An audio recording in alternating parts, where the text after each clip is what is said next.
Sciences et génie des matériaux. Qu'est-ce qui vous a attiré vers le BUT SGM? Pour les matériaux, la partie composite, la partie plastique, ces matériaux-là qui sont assez intéressants. Faire beaucoup de TP. Moi, je m'étais renseigné sur tout ce qui se faisait pour rentrer en école d'ingé. Et SGM, ça revenait pas mal. Moi, c'est principalement être le parcours revalorisation. Tout ce qui est recyclage des déchets, optimiser les matériaux pour qu'ils reservent. Et au fait, on fait quoi concrètement dans un BUT SGM? Un BUT SGM, c'est pas mal de TP, 60% il me semble. On va travailler sur tous les matériaux, les polymères, les composites, les métaux, les céramiques aussi, et puis un peu les biomatériaux. On étudie les matériaux de leur structure atomique, moléculaire, on essaie de savoir de quoi ils sont constitués pour faire le lien avec les propriétés des matériaux. Pourquoi celui-là, quand je le chauffe, il se ramollit, alors que celui-là, quand je le chauffe, au contraire, il durcit. Pourquoi il est transparent, pourquoi il est mou, etc.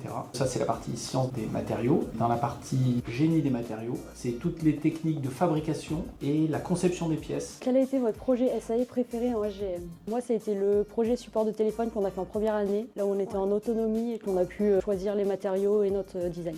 On a travaillé sur un support de téléphone en bois, de faire toute la conception de A à Z en partant de rien et en allant jusqu'au bout du projet, c'était assez intéressant. Et en fin de deuxième année, on a un projet qui se déroule sur presque 6 mois et où on doit optimiser un procédé. On faisait des ailerons de surf en composite.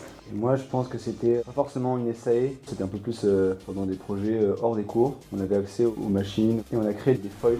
Les apprentis se permettent de voler au-dessus de l'eau. Citez 3 points forts de la formation SGM. Le côté concret, c'est vraiment de comprendre le passage du matériau de base jusqu'à la transformation finie. C'est vraiment intéressant d'avoir tout le processus, de comprendre comment ça marche. Moi, je dirais la variété des métiers qui sont possibles après. Et comme on voit vraiment de tous les matériaux, on peut s'orienter sur plein de branches différentes de l'industrie et je trouve ça intéressant. Votre meilleur souvenir à l'UT, c'est... Il y en a beaucoup des bons souvenirs. Quand on s'amuse avec les fleurets qui sont produits à l'UT dans la halle, c'est simple. Le meilleur souvenir que j'ai, c'était à la fin de l'année, les TP composites. On faisait des skates en composite et on avait testé plein de différents types de procédés de composite et franchement, c'était top. Vous avez réussi votre sketch? Oui, et je l'ai testé d'ailleurs. Votre prof chouchou, c'est Moi.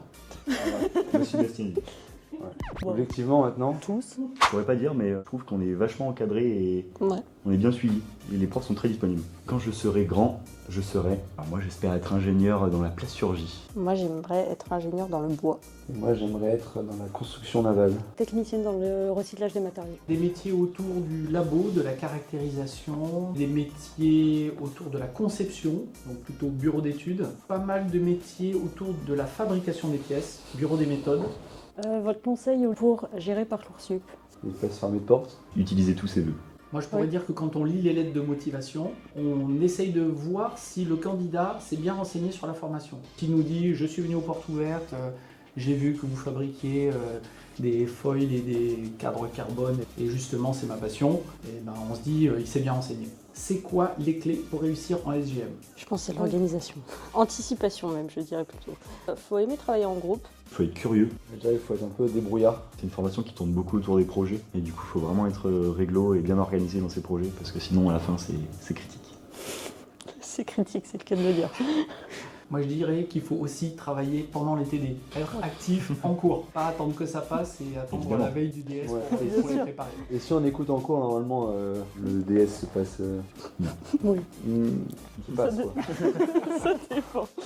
Alors, avoir un but SGM, ça donne quoi sur le marché du travail? Ça ouvre des portes à des domaines qui sont très diversifiés. Le domaine du nautisme, de l'automobile, du recyclage, du labo, du bureau d'études, du bureau des méthodes. 80% de nos étudiants veulent poursuivre en école d'ingénieur et ils y arrivent. Ceux qui veulent aller travailler vont travailler. Et il y a cette souplesse de se dire, est-ce que je vais m'arrêter à Bac+3 ou est-ce que je vais tenter d'aller plus loin à Bac+5? Je suis sérieux là. Je me concentre. C'est sciences et génie des matériaux. Attends, Ouais, je sais tout ça. 1, 2, 3. Sciences et génie des matériaux. Allez, 1, 2, 3.